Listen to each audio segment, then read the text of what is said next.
बहुत समय पहले द्वारका नगरी में भगवान कृष्ण अपने भक्तों के साथ रहते थे। उनकी लीला और चमत्कार पूरे संसार में प्रसिद्ध थे। उसी समय द्वारका के पास एक छोटे से गांव में एक गरीब ब्राह्मण रहता था। वो भगवान कृष्ण का बहुत बड़ा भक्त था। हर दिन वो पूरे प्रेम से उनका नाम जपता और उनकी पूजा करता था। एक दिन उस ब्राह्मण की छोटी बेटी गंभीर रूप से बीमार पड़ गई। उसकी हालत इतनी खराब हो गई कि गांव के वैद्य भी हार मान गए। ब्राह्मण बहुत दुखी होकर रोने लगा। उसे विश्वास था कि अब केवल भगवान ही उसकी बेटी को बचा सकते हैं। रात के समय वो द्वारका के मंदिर में गया और भगवान कृष्ण की मूर्ति के सामने बैठकर रोते हुए प्रार्थना करने लगा। वो बोला, हे प्रभु, मेरी बेटी की रक्षा कीजिए। अगर आप मेरी मदद नहीं करेंगे तो मैं उसे खो दूंगा। उसकी सच्ची भक्ति देखकर भगवान कृष्ण प्रसन्न हो गए। उसी समय यमलोक में मृत्यु के देवता यमा उस लड़की की आत्मा लेने के लिए निकल चुके थे। लेकिन जैसे ही यमराज पृथ्वी के पास पहुंचे, अचानक एक चमत्कार हुआ। पूरा समय रुक गया, हवा रुक गई, नदी का बहना रुक गया और दुनिया जैसे एक पल के लिए थम गई। ये सब भगवान कृष्ण की लीला थी। कृष्ण स्वयं उस ब्राह्मण के घर पहुंचे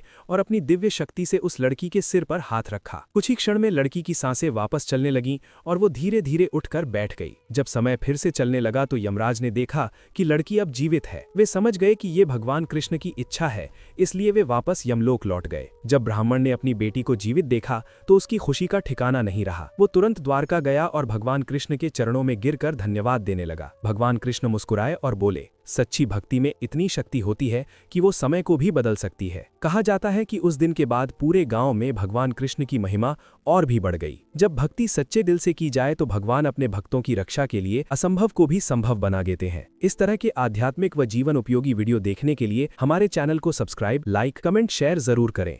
राधे राधे।